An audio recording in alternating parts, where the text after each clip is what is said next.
Y hoy nos acompaña Guillermo Abumbra, director de estrategias de mercado de Finamex, para hablar sobre la situación económica del 2016 y, por supuesto, los pronósticos para el próximo año. ¿Cómo estás? Bienvenido. Muy bien, muchas gracias. ¿Qué nos deja este año, además de ajustes en la calificación crediticia, baja en los precios del petróleo, depreciación del peso, alza en las tasas de interés? Cuéntanos. Sí, lo que quería hacer es como decir, ¿qué se sembró en 2016 que vamos a estar cosechando en 2017? Entonces, difícilmente no podríamos empezar esta discusión sin mencionar este gran cambio que se está dando en el mundo, que obviamente va a tener no nomás repercusiones políticas, sino también económicas, y me refiero a lo que vimos en Brexit, lo que vimos con la elección de Donald Trump, lo que vimos con recientemente las elecciones en Italia. Y lo que estamos viendo es un voto de protesta de la gente de a pie, que está diciendo, ¿sabes qué? No estoy teniendo las oportunidades de empleo que debería tener, no estoy de acuerdo con la distribución del ingreso y pues de alguna forma le están echando la culpa a la globalización, a la inmigración, y eso pues nos puede empujar al populismo. ¿Y cuál es el riesgo? Bueno, pues nosotros en México vamos a empezar un proceso electoral el 2017 para 2018, y bueno, pues como se ven las cosas ahorita, tenemos que poner qué está sobre la mesa. Pues hubo muchos escándalos de corrupción este año, digo, están a la luz de todos los diarios. También la popularidad del presidente está muy baja, y bueno, pues si vemos las encuestas, está ahorita ganando la izquierda, dependiendo cómo se acomode las alianzas, pero sin duda va a ser un tema importante en 2017. El segundo tema que traigo, bueno, como ya lo mencionabas, es qué está pasando con las calificadoras. Las calificadoras nos bajaron la perspectiva de estable a negativa, pero ya son las tres calificadoras más importantes, S&P, Moody's y Fitch. ¿Qué es lo que están preocupadas o qué es lo que dicen? Bueno, nos preocupa el crecimiento económico. Como tú bien acabas de mencionar, todo el mundo está ya revisando a la baja las perspectivas para el año que entra, o sea, ya no es una sorpresa. Y están preocupadas también por el crecimiento de la deuda como porcentaje del PIB. Aquí lo que estamos viendo es de que una parte de esa deuda es deuda externa. Entonces, el simple hecho de la devaluación pues ha hecho que este saldo crezca, porque cuando se evalúa en pesos. Entonces, un tema muy importante el año que entra es de que el mismo monto que tenemos de deuda externa es lo que hay de reservas en el Banco de México. Entonces, casi que lo que va a crecer la deuda este año es lo que va a ganar Banco de México de remanente de operación. Entonces, la recomendación el año que entra es de que todo este remanente que va a recibir la Secretaría de Hacienda, que nosotros estimamos podría llegar hasta 400,000 millones de pesos, es una cifra histórica, se utilice el 100% para reducir la deuda, ¿no? Y compensar esta alza por el tipo de cambio. El otro gran tema de finanzas públicas que obviamente tiene preocupado a las calificadoras es que desde 2008 no tenemos un superávit primario. Como decía ahorita en tu nota anterior, hay una estimación de que ya vamos a regresar a superávits primarios el año que entra. El presupuesto está hecho con un crecimiento económico que ya no se va a dar, que pensamos que va a ser mucho más bajo, y mucho del recorte que nos llevó a ese superávit primario es en gasto de inversión. Entonces también, como decías, pues la inversión ha caído mucho, eso le pega al crecimiento económico y eso pues está complicando las cosas. El tercer punto que traía para la discusión es qué está pasando con la política monetaria de la Fed. Si tú te acuerdas, al principio de 2016, ¿qué es lo que teníamos? Digo, se estaba discutiendo que nos fuéramos a tasas negativas.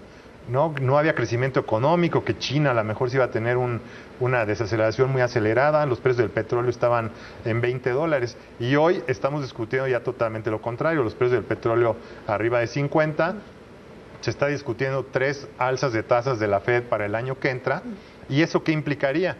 Que los flujos que llegaban a mercados emergentes buscando rendimiento por las tasas bajas de la Fed podrían estar empezando a regresar a Estados Unidos si se dan estas alzas el año que entra, y mucho vendría por el plan fiscal de Trump. Y finalmente, y obviamente no menos importantes, ¿cuáles son los riesgos o las preocupaciones que va a tener el Banco de México? Y yo creo que por lo menos van a ser 4, ¿no? El primero es, en 2016 se sembraron el alza en la inflación en los precios al productor. Entonces, como quien dice, la presión en inflación ya está ahí. La inflación al productor de bienes de consumo en noviembre ya estaba en 4.6%. Entonces eso te da una pauta de cuánto podría llegar el año que entra. Tenemos la liberación de los precios de la gasolina, que como decía el secretario de Hacienda, pues se va a mantener el IEPS constante, entonces ya va a responder el precio a la referencia internacional, pero pues ya la referencia internacional con el tipo de cambio más el alza reciente de la gasolina por el acuerdo de la OPEP, pues ya es mucho más alto. Entonces podrías empezar a ver incrementos a principio de año entre 10 y 15% de la gasolina. El tercer punto es que va a estar lidiando con estos flujos que podrían estar regresando a Estados Unidos y las alzas de la Fed.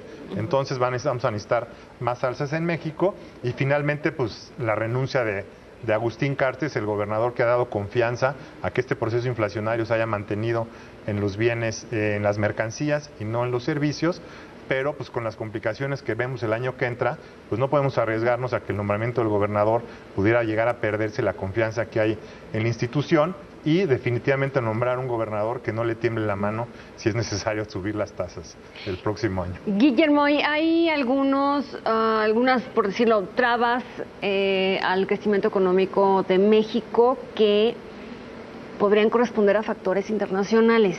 En el caso de las autoridades mexicanas, ¿qué pueden tener en sus manos para hacer que haya interés para el próximo año de los inversionistas a México? Pues definitivamente... Porque es un escenario complicado el que se plantea para el próximo año para nuestro país.